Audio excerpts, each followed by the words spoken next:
Ronnie.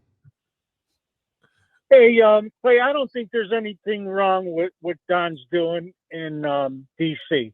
All he's trying to do is help out the police force because every big city really needs help nowadays. These thugs are out of control. They make it. They they do a lot of harm to people. You ever think about that? What people have to live with after they get robbed or carjacked? They have to live with that. When I think about people being out of control in Washington, D.C., I do think about January 6th insurrectionists, and those out of control thugs were pardoned. And one of them, a month ago, one of the thugs who were pardoned, the January 6th insurrectionists, they were found, they were convicted of receiving child porn. That's out of control for me. When I think of out of control, I think about policies that are being blocked that were supposed to go through in DC, or DC losing part of their budget that would help people who are quote unquote out of control. So that's what I think about. And you're in Ohio, and Cleveland, Ohio has an incredibly high crime rate, and I don't see the National Guard being deployed down there.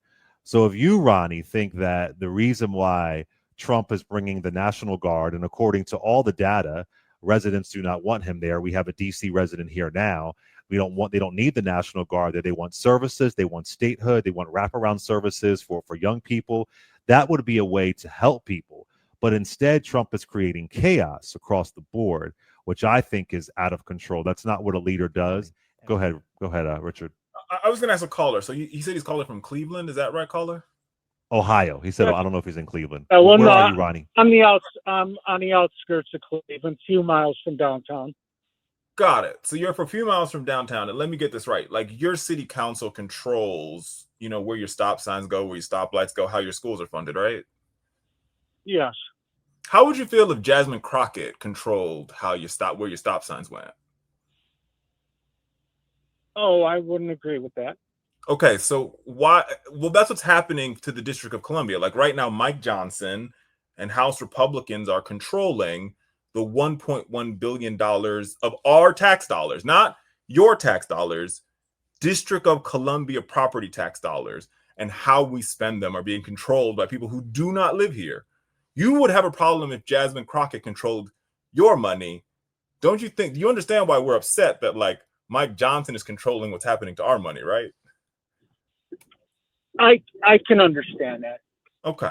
So now take that and hold that for just a second. Now you have Trump saying there's a crime crisis that could have, even though crime is down by 26%, crime could be down even lower if we had our $1.1 billion that was taken from us. But now Trump says the solution to that is I'm going to send in involuntarily, we didn't ask for it, 800 National Guardsmen from all across the country to fix a problem that people in DC say ain't a problem. Don't you find that a little bit problematic? I find it a little problematic, but Hello.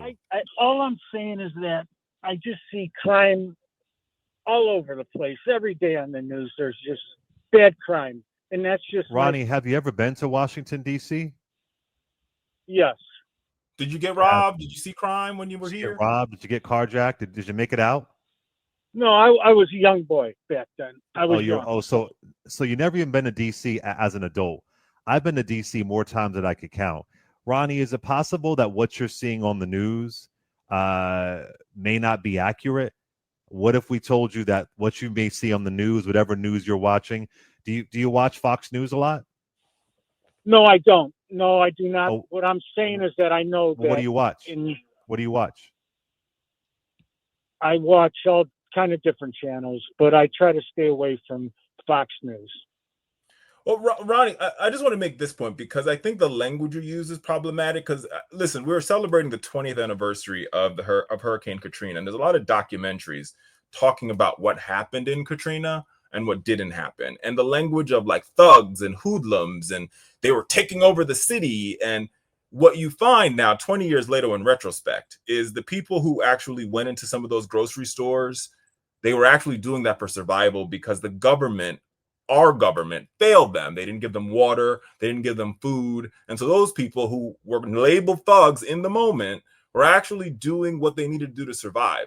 And what's actually happening in the District of Columbia, where I live, is the government here is trying to find a way to make sure that people don't become thugs.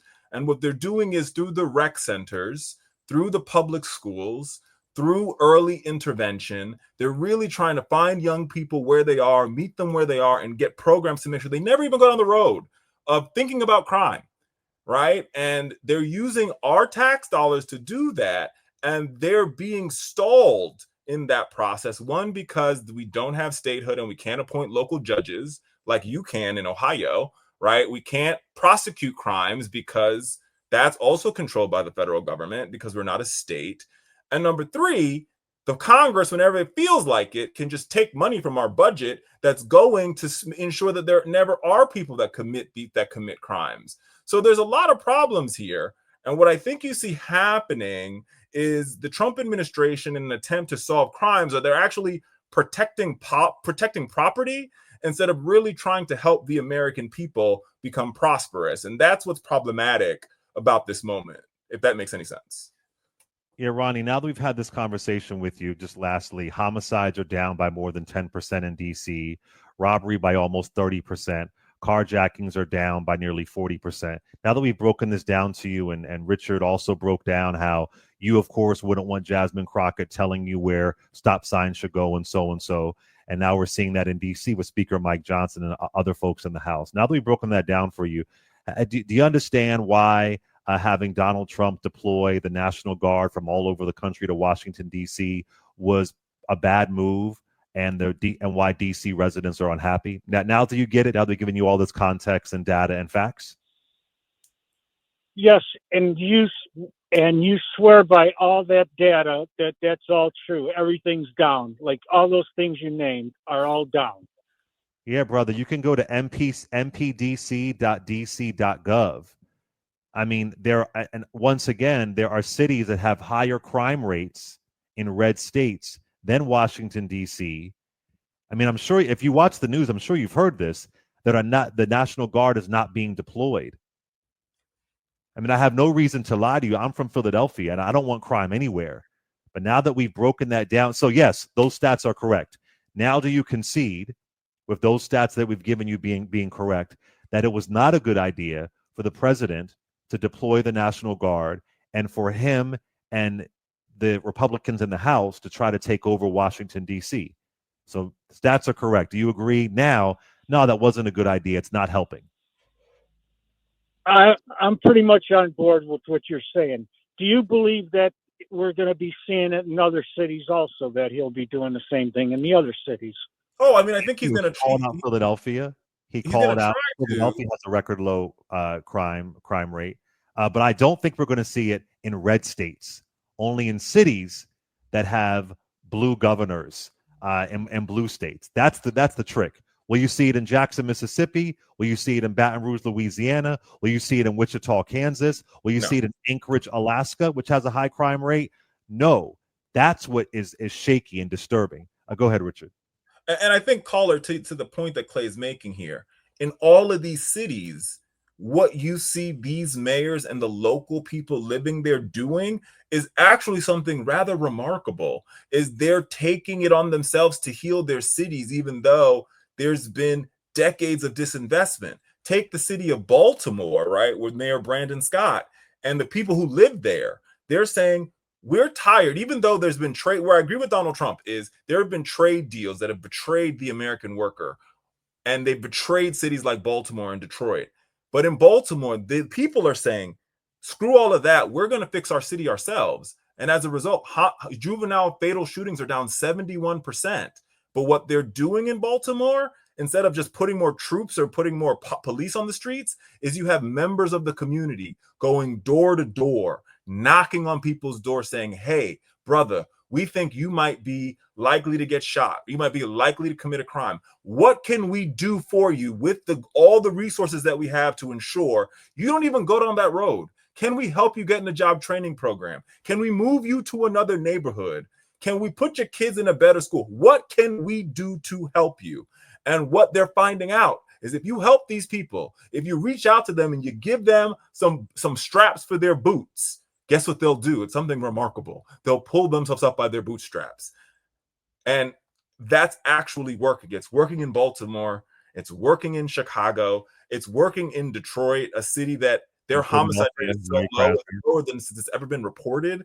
And the news media is not actually covering it accurately. And they're letting Donald Trump get away with this argument that there's a crime spike happening across America. His own FBI, even though I don't trust their numbers, has told you yesterday that murders are down nationwide 13%, right? And violent crime is down, right? America is the crime crisis that we once had at the peak of the pandemic is down. And it's down because people in major cities and their elected officials are saying, we're going to fix this problem ourselves. Federal government be damned. Ronnie, are you a Republican and did you vote for Trump? Yes, I'm a Republican. Yes, I am. Did you vote for Trump? Yes, I did. If you believe in small government, then you would have to concede deploying the National Guard to Washington, D.C., when the mayor did not ask for that, is the exact opposite of small government. So I hope that... And ask yourself if Ronald Reagan would do it, because he wouldn't. Yeah, Ronald, you sound like a grown man, Ronnie. That's not Reagan. I don't even think Bush didn't do it. And the crime rate in 1980s Washington, D.C. was astounding. It was astounding. But you weren't being rude. You weren't being disrespectful. Go ahead, Ronnie. Final comment. No, I concede. I agree with what you're saying. I agree with what you said. I mean, my mind's open, and I agree, and I appreciate your time, and thank you. Thank you, Ronnie. Would you vote for him if he ran for a third term? If he was able to do that, would you vote for him? Come on, Clay, leave that man alone. He done. Would you vote for him for a third term? Ronnie, I'm not going to answer that. We do what we need to do here, Clay. Leave that man alone. You just did. Thank you for your listen. But here's the truth, and listen, this is why I like coming on your show, Clay, because here's the truth. I think there are a lot of folks out there that they hear stuff, they see, and they don't know. Like and that's why I do the work that I do in storytelling. Is like there's actually real change happening. The American people are, and I know you're going to call me Americana if you want to, but the people who live in some of these major cities, they're actually doing something really remarkable and really dope. And it's on us to really talk about it and say, listen, they're actually healing their cities and we've got to celebrate it instead of saying that they're not doing it. I mean, I brought up Camden, New Jersey, which this happened years ago. They disbanded their entire police department. They rehired new police. They invested in young people. Camden, New Jersey had an incredibly high crime rate. I mean, there's a way to do it. And if the mayor is not calling for the National Guard to come in, then this National Guard shouldn't come in. But again, it's not about the crime. It's about Epstein. It's about power. It's about a third term. It's about obstructing democracy. It's about controlling black and brown neighborhoods. It's about hysteria. That's what it's about. It isn't about really helping the citizens of Washington, D.C. Because once again, if you wanted to help Washington, D.C. citizens, then make D.C. a state. That's what you should do.